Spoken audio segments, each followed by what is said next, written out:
Hello friends, मैं मानराज पाठक और आज की क्लास में हम डिस्कस करेंगे आपका हेनरीज लॉ और उस पे क्वेश्चंस को, प्लस इसमें हम सॉलिबिलिटी और आपका डाल्टन्स लॉ भी हम इसमें थोड़ा सा रिवाइज करेंगे। उसके बिहाफ पे हम उस पे फिर देन डिफरेंट डिफरेंट टाइप के न्यूमेरिकल्स देखेंगे। ठीक है बच्चों, मैंने इससे पहले वाली क्लास में मैंने एक नलॉर्फिन का क्वेश्चन छोड़ रखा है जो एनसीईआरटी में काफ़ी बढ़िया क्वेश्चन है, वो मैंने नहीं करवाया। लेकिन अगर आपको वो सॉल्व करने में अगर कुछ भी प्रॉब्लम हो तो आप मेरे से वन टाइम वो पूछ करके जरूर क्रॉस चेक कर दोगे, क्योंकि मैंने आपको सारे के सारे क्वेश्चंस यूनिटरी मेथड के थ्रू सॉल्व करना सिखाया है। होप सो कि मैंने जितना भी क्वेश्चन यूनिटरी मेथड पे करवाया है, आपका यूनिटरी में कमांड काफ़ी बढ़िया हो गया होगा। ठीक है, और आप पूरी कोशिश करना कि आप यूनिटरी के ही थ्रू सॉल्व करो क्वेश्चंस को, क्योंकि आप जो डायरेक्टली फॉर्मूला में डिफरेंट डिफरेंट वैल्यूज को पुट करके आप आंसर निकाल लेते हो, उससे मैंने ये देख रखा है कि बच्चों को कुछ समझ में नहीं आता। इसलिए मैं खास करके यूनिटरी मेथड पे ज़्यादा फोकस करता हूँ। ठीक है, अगर आपका one time unitary method perfect हो गया तो उसके बाद मैं आपको बता रहा हूँ कि put the data get the answer वाला काम तो आप कभी भी कर सकते हो तुरंत।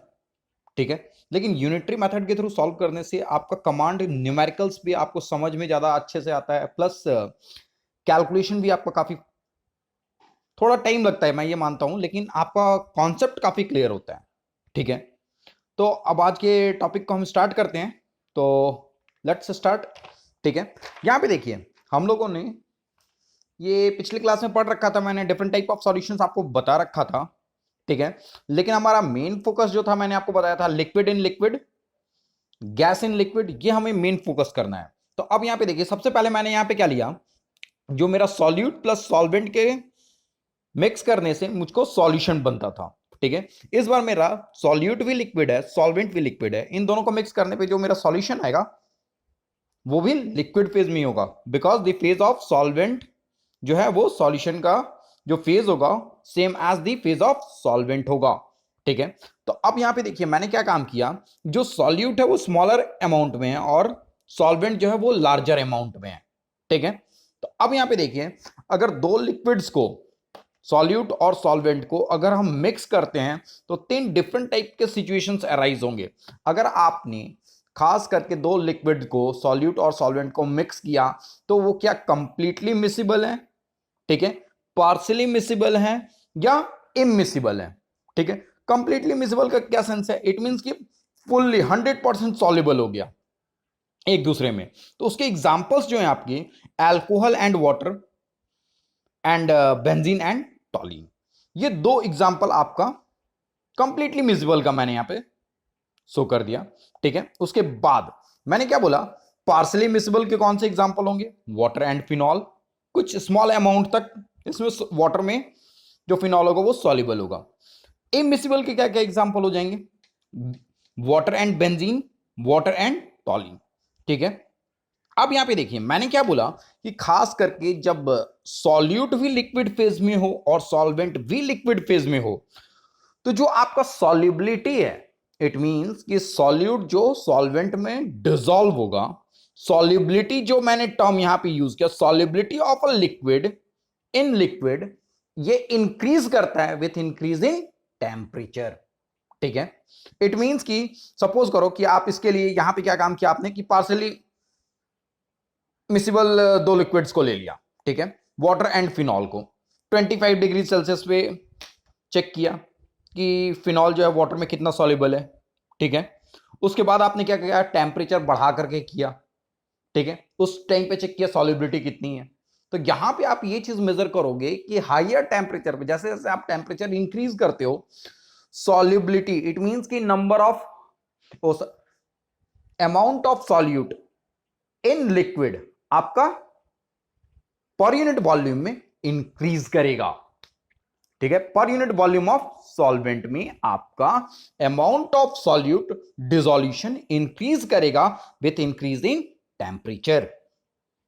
ओके फ्रेंड्स, नेक्स्ट जो मेरा टॉपिक है गैस इन लिक्विड, इसके बाद जो हम टॉपिक को कवर अप करेंगे this one is your what, gas in liquid.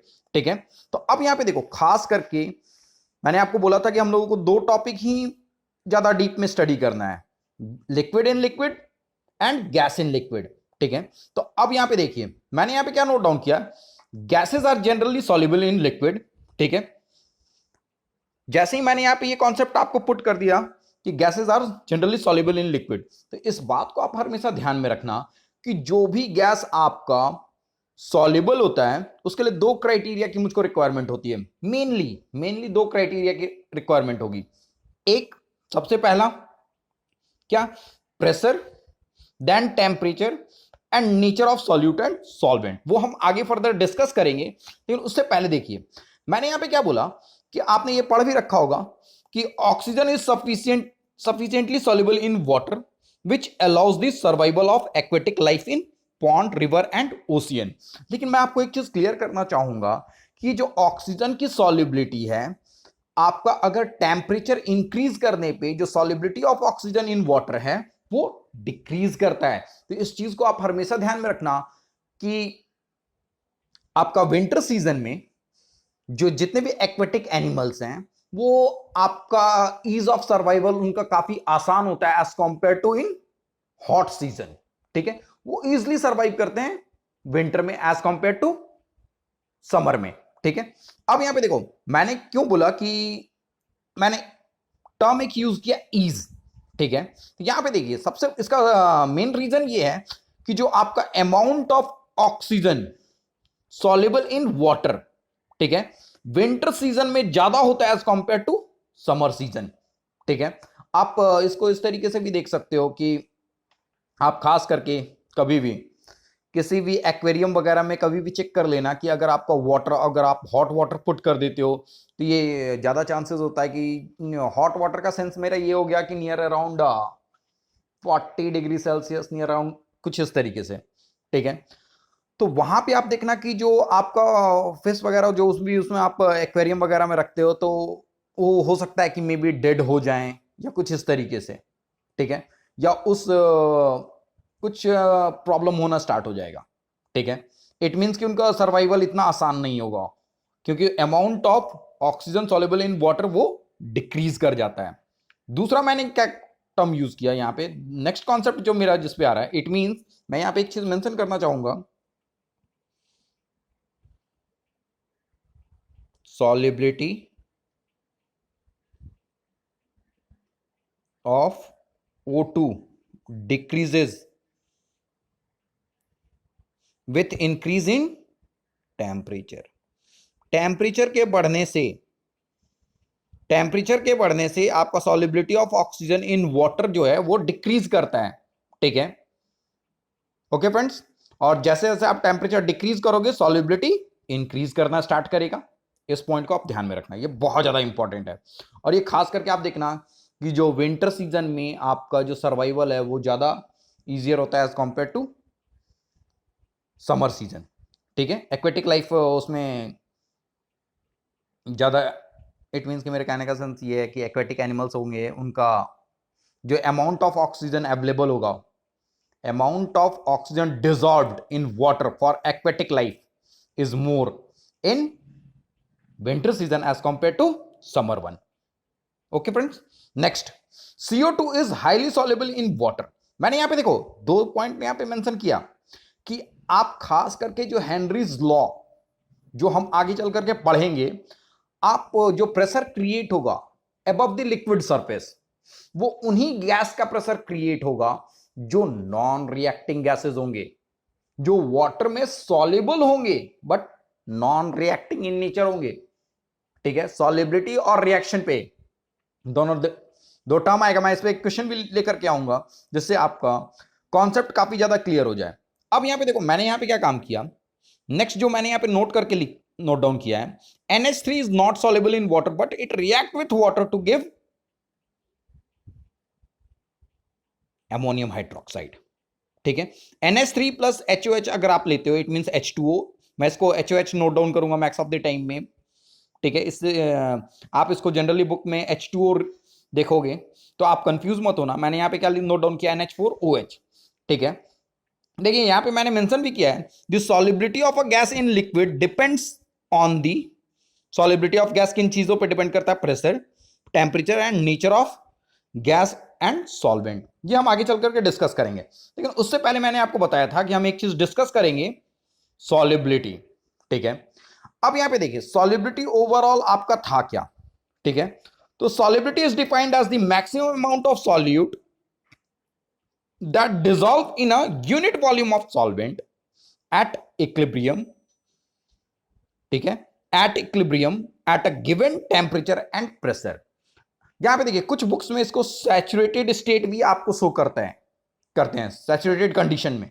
It means कि देखिए खास करके आप इक्विलिब्रियम मेंशन करो या सैचुरेटेड कंडीशन मेंशन करो, इट मींस कि सैचुरेशन उसका वर्ज आ गया, इक्विलिब्रियम का वर्ज को बोलते हैं सैचुरेशन। ठीक है, तो यहां पे देखिए इस चीज को लेकर के ज्यादा आप कंफ्यूज मत होइए। यहां पे मैंने जो टर्म लिया that means equilibrium, it means कि सॉल्यूट, इट मींस कि आपने मैक्सिमम उस यूनिट वॉल्यूम में कितना अमाउंट, मैक्सिमम कितना अमाउंट ऑफ सॉल्यूट डिसॉल्व कर दिया, that one is your what defined by solubility. Unit volume में कितना अमाउंट ऑफ सॉल्यूट डिसॉल्व है, दैट इज योर सॉल्युबिलिटी। ठीक है, आपको ये चीज ध्यान में रखना है। ठीक है, अब यहां पे बात आई सॉल्युबिलिटी, तो आपने मेंशन कर दिया सर, तो अब यूनिट क्या होगा? यूनिट ऑफ सॉल्युबिलिटी क्या होता है? ग्राम पर लीटर और मोल पर लीटर। इट मींस कि कुछ न्यूमेरिकल्स में आपका आप सॉल्युबिलिटी अगर आपसे पूछा गया तो आप सिंपली मोलैरिटी भी अगर कैलकुलेट कर देते हो तो वो ओके, सॉल्युबिलिटी ही वो होगा।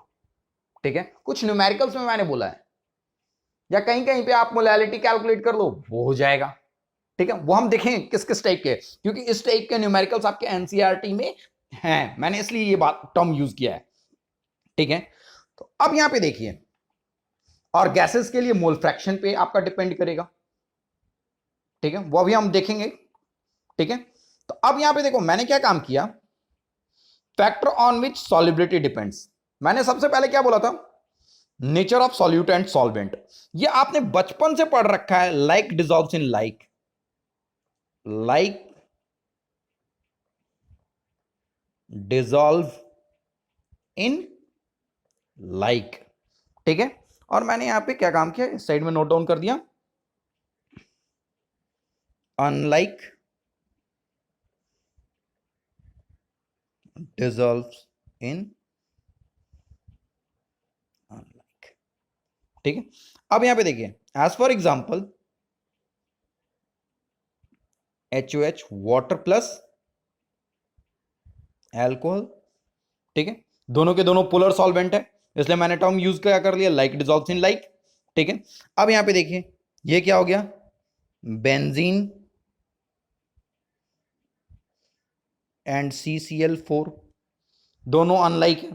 अब ये काम कभी भी मत करना, अनलाइक अनलाइक में डिसॉल्व होगा, लाइक लाइक में डिसॉल्व होगा। पोलर डिसॉल्व्स इन पोलर आपने ये पढ़ रखा है, या लाइक डिसॉल्व्स इन अनलाइक।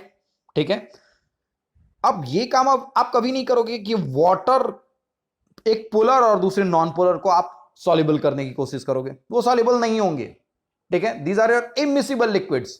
ठीक है, तो आप या तो लाइक में लाइक को डिसॉल्व करो या अनलाइक में अनलाइक को डिसॉल्व करो, तभी वो सॉल्युबल होंगे। ठीक है, अब दूसरा मेरा कॉन्सेप्ट आता है इफेक्ट ऑफ टेम्परेचर। ठीक है, ये हम लोगों ने खास करके ली चैटरल प्रिंसिपल में आयनिक इक्विलिब्रियम में देख रखा है सर, या एक केमिकल इक्विलिब्रियम में भी देख रखा है, मैंने आपको वहां पे करवाया भी था, उसी चीज को मैं रिवाइज करवाऊंगा। ठीक है, तो यहां पे देखिए मैंने क्या काम किया, solubility increases with increase in temperature। Temperature बढ़ाने पे सॉल्युबिलिटी बढ़ेगा, लेकिन किसका बढ़ेगा? This one for exothermic reaction.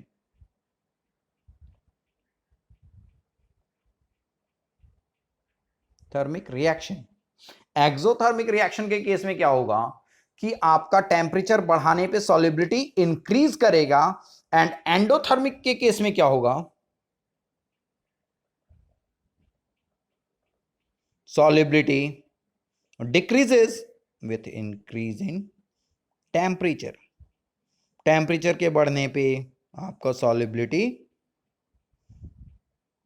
Thermic reaction क्या होगा, सॉल्युबिलिटी डिक्रीज करेगा। तो अब यहां पे देखिए नेक्स्ट जो मेरा कॉन्सेप्ट है इफेक्ट ऑफ प्रेशर। अब यहां पे देखिए, यहां से मेरा कॉन्सेप्ट बिल्डअप होना स्टार्ट होगा।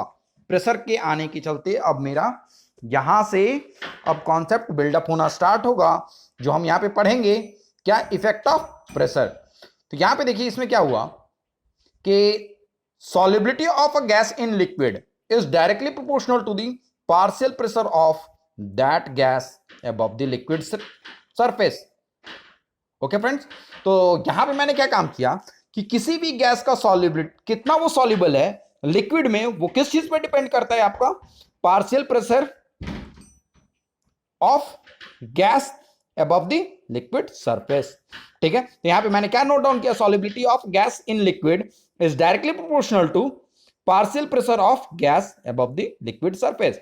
इट मीन कि यहां पे मैंने सॉल्युबिलिटी लिखा और ये किस पे डिपेंड कर रहा है, पार्शियल प्रेशर पे। इट मींस कि किसी भी गैस में, मैंने यहां पे क्या बोला, किसी भी लिक्विड में कोई सा भी गैस, इसमें जो भी आपने सपोज करो कि CO2 मिक्स कर रखा है, ठीक है, ये CO2 इसमें कितना डिसॉल्व होगा, ये CO2 गैस इसमें कितना डिसॉल्व होगा, वो किस पे डिपेंड करेगा, इसके पार्शियल प्रेशर पे। इट मींस कि यहां पे देखो बहुत सारे गैसेस होंगे, अगर मैंने दो तीन चीज इसमें मिक्स किया तो मैंने यहां पे टर्म यूज किया है partial pressure of gas above the liquid surface. इस चीज पर डिपेंड करेगा, क्योंकि यहां पे देखो डिसॉल्व होने के बाद ऊपर में इसका एक पार्शियल प्रेशर क्रिएट होगा, तो इसमें कोई सा भी गैस किसी भी लिक्विड है कितना डिसॉल्व हो रहा है वो किस पर डिपेंड करता है, उसके पार्शियल प्रेशर पे। बाबू अभी जाओ, नहीं ओपन करेंगे, नहीं अभी नहीं होगा, जाओ। यहां पे देखो, अब यहां पे मैंने क्या डिस्कस किया कि solubility of gas in liquid, मैंने उसी चीज को फिर से नोट डाउन किया है। Solubility of gas in liquid और किस पे डिपेंड कर रहा है, mole fraction of gas in liquid. It mean कि यहां पे देखिए, मैंने इससे पहले कॉन्सेप्ट में क्या बताया, कोई सा भी गैस इस लिक्विड में जो डिसॉल्व होगा वो किस पे डिपेंड करता है, तो यहां पे इस लिक्विड में कोई सा भी गैस अगर डिसॉल्व हो रहा है तो वो किस चीज पे डिपेंड करता है, पार्शियल प्रेशर पे। ठीक है, कोई सा भी गैस अगर इसमें डिसॉल्व हो रहा है तो वो पार्शियल प्रेशर पे डिपेंड करता है। मैंने अब यहां पे जो आपका सॉल्युबिलिटी ऑफ गैस है, solubility of gas in a liquid, अब किस पे डिपेंड कर रहा है आपका, मैंने उसी चीज को क्या बोल दिया, mole fraction of gas in liquid. It means कि इस लिक्विड में कितना मोल फ्रैक्शन है गैस का। ठीक है, तो यहां पे देखिए mole fraction of gas in liquid, it means कि मेरे पास में अब तीन चीज रिलेट हो गए। ओवरऑल मैंने क्या बोला, सॉल्युबिलिटी सबसे पहले किस पे डिपेंड कर रहा था, सॉल्युबिलिटी आपका जो था, मैंने यहां पे देखो नोट करके फिर से मैं लिख रहा हूं, बैक पेज पे मैंने लिखवाया था solubility of gas in a liquid is directly proportional to, मैंने क्या बोल दिया था, partial pressure of gas above liquid surface. मैंने ये चीज नोट डाउन किया। फिर अब क्या बोल रहा हूं मैं, इसी में अब आगे मोल फ्रैक्शन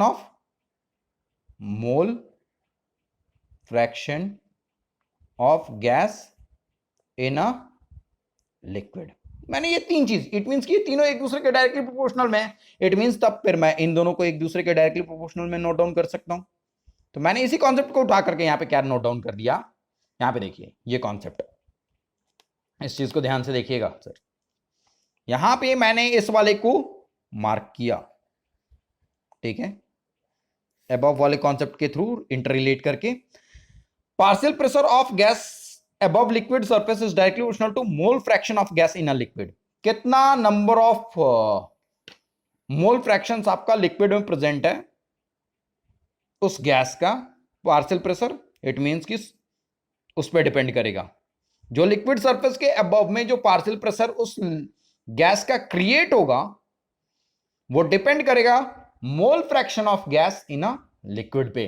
तो यहां पे देखिए, इस प्रोपोर्शनैलिटी साइन को रिमूव करने के लिए मैंने यहां पे KH से मल्टीप्लाई किया, that one is what sir, Henry's constant, और ये आपका हुआ PG is equals to KH times of XG, that one is Henry's law.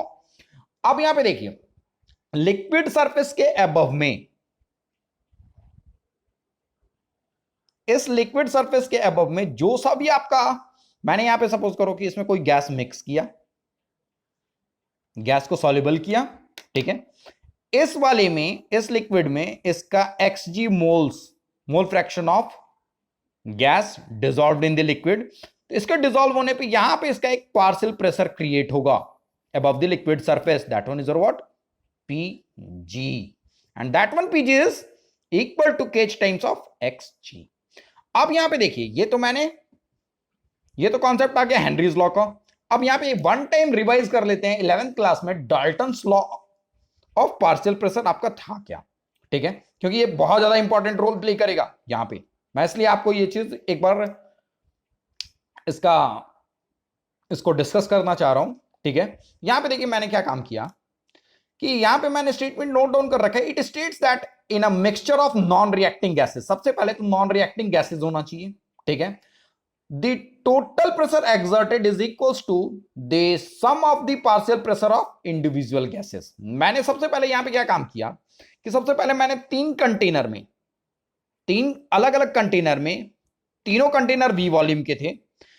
Container A में मैंने number of moles of gas A लिया, कंटेनर बी में मैंने NB number of moles of gas B लिया, और कंटेनर सी में मैंने NC number of moles of gas C लिया, ठीक है। सबों का वॉल्यूम इक्वल था, ठीक है।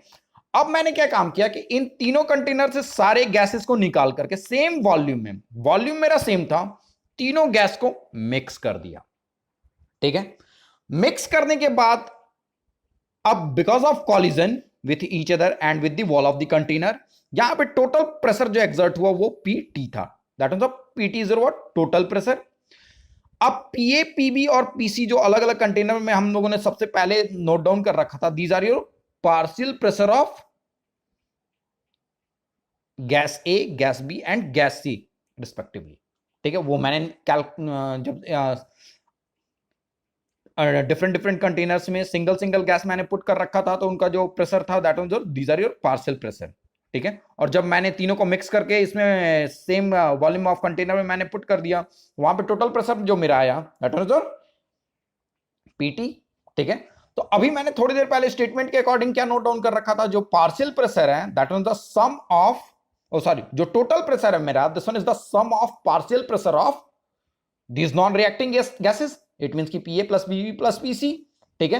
तो अब यहां पे देखिए, अगर मुझको किसी भी एक गैस का, इट मींस कि आपने गैसेस को मिक्स जो कर दिया है, ठीक है, तो अब जो गैसेस को मिक्स किया है, मेरा जो partial pressure in terms of mole fraction and total pressure, जो फॉर्मूला था आपका कुछ ये था, PA is equals to XA into PT, PB equals to XB into PT, PC equals to XC into PT, ठीक है।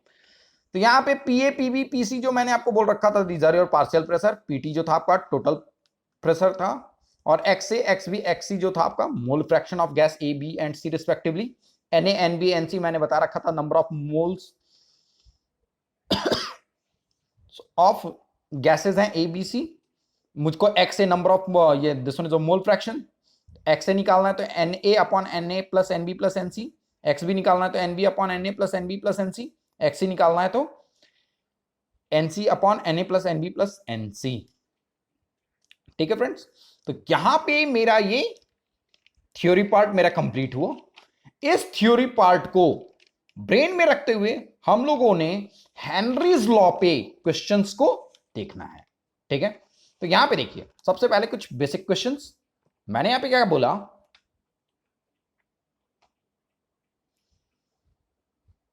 Which is not affected by temperature, ठीक है।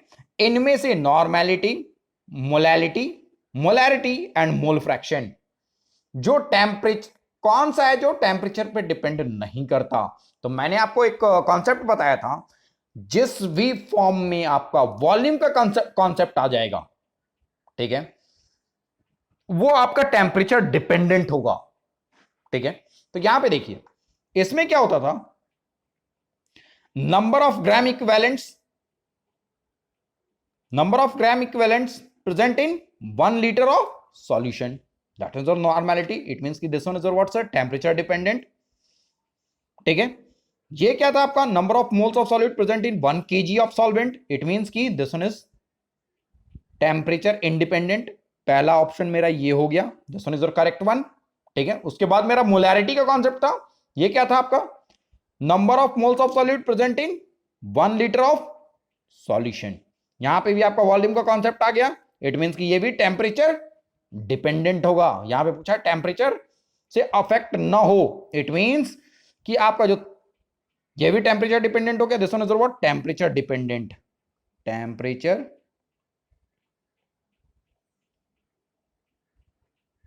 Dependent, this one is your temperature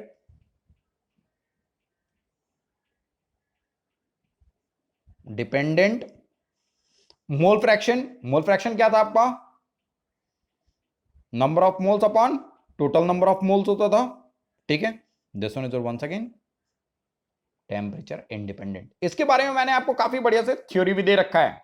आप इससे पहले वाले solution का first lecture check करो, उसके न्यूमेरिकल्स को देखो, आपको ये मिलेगा कॉन्सेप्ट वहां पे। ठीक है, अब यहां पे देखिए, अब उसने क्या बोल रखा था, नेक्स्ट जो है आपका ये डाल्टन्स लॉ पे मैंने एक क्वेश्चन लिया, on which of the following Dalton's law is not applicable. किसके लिए, सबसे पहला तो कॉन्सेप्ट डाल्टन्स का ये था, जो गैसेज होने चाहिए थे वो नॉन रिएक्टिंग होने चाहिए थे। ठीक है, तो मैं आपको एक चीज क्लियर कर दूंगा कि यहां पे देखिए, hydrogen plus inert gas, this one is on, this two are your what, non reacting gases हैं। इट मींस के डाल्टन्स लॉ एप्लीकेबल है। He plus O2, this one is once again what, inert gas, plus oxygen है आपका, non reacting gases है दोनों, Dalton's law applicable है। H2 plus O2, इस बात को ध्यान में रखिएगा सर, H2 प्लस O2 के हम लोगों ने 10th क्लास से ही बहुत सारे रिएक्शंस को देख रखा है। वहां पे अगर हम लोगों ने ये चीज देखा था कि आपका जो सबसे ज्यादा इंपॉर्टेंट रोल प्ले करता है टेम्परेचर। ठीक है, इट मींस कि टेम्परेचर आपका नॉर्मल कंडीशन में, इट मींस कि रूम टेम्परेचर पे है या क्या। अगर आपको गिवन ना किया हुआ हो तो आप इसको रूम टेम्परेचर कंसीडर करोगे। इट मींस कि रूम टेम्परेचर पे इन दोनों के मिड में कोई रिएक्शन नहीं होता, इस बात को ध्यान में रखना। At room temperature oxygen and hydrogen is non reacting. It means कि यहां पे भी आपका डाल्टन्स लॉ एप्लीकेबल होगा, बट H2 और Cl2 के मिड में आपका रिएक्शन होता है इवन एट रूम टेम्परेचर, या रूम टेम्परेचर से ज्यादा हो तब भी। ठीक है, इट मींस कि डाल्टन्स लॉ इस वाले पे एप्लीकेबल नहीं होगा। ठीक है, क्योंकि यहां पे देखिए बच्चे क्या होते हैं, कंफ्यूज होते हैं इस वाले पार्ट पे, क्योंकि आपको अगर 4 ऑप्शंस में से ये 2 तो आप इजी वे में एक्सेप्ट कर लेते कि ये दोनों ऑप्शन में होंगे ही नहीं, क्योंकि इन दोनों पे डाल्टन्स लॉ एप्लीकेबल है। बच गया ये दोनों, वहां पे आपका टेम्परेचर का फंडा आ जाता, क्योंकि टेम्परेचर बढ़ाने पे काइनेटिक थ्योरी ऑफ गैस अगर आपने 11th क्लास में स्टडी किया होगा तो आपका thermal kinetic energy with the increase in temperature thermal kinetic energy बढ़ेगा। थर्मल काइनेटिक एनर्जी के बढ़ने के चलते rate of collision, effective rate of collision increase करेगा, जिसके बिहाफ पे इन दोनों के मिड में रिएक्शन हो जाएगा। तो उतना हम लोगों को ये नॉर्मल स्टेट में लेना चाहिए था, लेकिन खास करके इस टाइप के क्वेश्चंस में ये गिवन करना चाहिए कि आपका ये आप नॉर्मल स्टेट में ले रहे हो या टेम्परेचर अबव नॉर्मल कंडीशन आप कंसिडर कर रहे हो। ठीक है, अब नेक्स्ट आपका जो है which will not give Henry test in aqueous medium. अब यहां पे देखिए मैंने आपको हेनरी टेस्ट के लिए बताया था कि जो गैस होना चाहिए था वो सॉल्वेंट में सॉल्युबल होना चाहिए था, ना कि वो रिएक्ट करे। इट मींस कि आपको यहां पे ये सर्च करना है कि जो गैस आपका सॉल्वेंट के साथ में रिएक्शन कर लेगा वो आपका हेनरी टेस्ट नहीं दे सकता। इट मींस वाटर में आपका ऑक्सीजन सॉल्युबल है, इट मींस कि ये हेनरी टेस्ट देगा। हीलियम नॉन रिएक्टिंग है, ये सॉल्युबल होगा वाटर में, इट मींस कि ये भी हेनरी टेस्ट देगा। बट एमोनिया वाटर के साथ में रिएक्शन कर लेता है। ठीक है, रिएक्शन करने के बिहाफ पे रिएक्शन कर लेता है, this one forms NH4OH ammonium hydroxide. ठीक है, तो आपका ये वाला जो गैस है ये आपका हेनरी टेस्ट नहीं देगा, तो इस बात को आपको ध्यान में रखना था, इसलिए मैंने ये क्वेश्चन लिया है। ठीक है फ्रेंड्स, अब जो बचे हुए इस पार्ट के क्वेश्चन है वो हम नेक्स्ट क्लास में कवर अप करेंगे। सो हेनरीज को आप अच्छे से एक बार स्टडी करो, जो भी प्रॉब्लम होता है वो आप मुझको व्हाट्सएप के थ्रू बताओ या फिर मुझको कमेंट कर दो, मैं उसको आपको सॉल्व करके दूंगा। Thank you friends.